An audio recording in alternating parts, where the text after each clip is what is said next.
এবং আপনাদের প্রথম থেকেই একটা যেটা ছিল, আজকে যেটা কোর্টে বললেন যে এটা বিরলের মধ্যে বিরলতম নয় এবং মৃত্যুদণ্ডেও না, সংশোধনের সুযোগ দেওয়া এবং আরও অন্য কোনো শাস্তি হতে পারে, তারপর এই সাজা ঘোষণা হলো।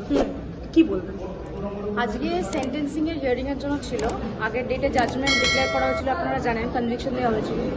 কি সাজা হবে এক্স্যাক্টলি সেটার জন্য আজকে একটা হিয়ারিং, যেটা আইনেই আছে, সেই হিয়ারিংটা আজকে হলো এবং সেখানে স্টেট সাবমিশন করলেন অ্যান্ড ডিফ্যাক্টো সাবমিশন করলেন যাতে ডেথ পেনাল্টি দেওয়া হয়, which is the highest form of punishment এই যে ঘটনাটা ঘটেছে সেই ইনসিডেন্টটার উপরে।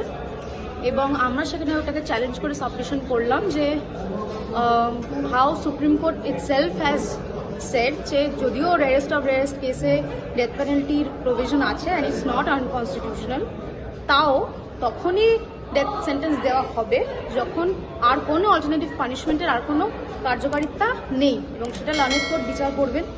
এবং সেই রিলেটেডই আমি অনেক কটা সাইটেশন আমরা দিয়েছিলাম, যেখানে অনারেবল সুপ্রিম কোর্ট বলছেন যে এই ক্ষেত্রে রেস্ট অফ রেস্ট কেস হলেও তারপরে যদি রেফরমেশনের চান্স একটা মানুষের তো অধিকার, কেননা আপনারা জানেন জেলকে রেফরমেটরি সেন্টার বা কারেকশনাল হোম বলা হয়। তো এখন জেলের সংজ্ঞাটাই ওটা হয়ে গেছে যে ওইটা একটা জায়গা যেখানে মানুষের সংশোধন হওয়ার একটা সুযোগ দেওয়ার জন্যই জেলে পাঠানো হয়। দ্যাট ইজ দ্য ক্রিমিনাল, সেভাবেই এখন দেখা তাহলে অর্ডার কি হলো ম্যাডাম?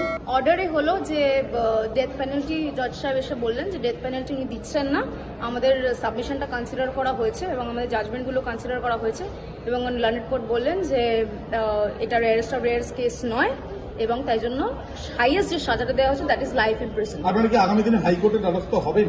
হ্যাঁ, সেটা তো যে কোনো অ্যাকিউজড যে কনভিক্ট হচ্ছে তার রাইট থাকে ওপরের আপিল কোর্টে যাওয়ার, তো ডেফিনেটলি উনি আপিল তো করবেন। আপনারা যাবেন সে বিষয়ে কিছু পরিকল্পনা করেছেন? না, আমরা পরিকল্পনা করার জন্য একটু সময় নেব। আপনার পুরো নাম? আমার নাম সেজুতি চক্রবর্তী।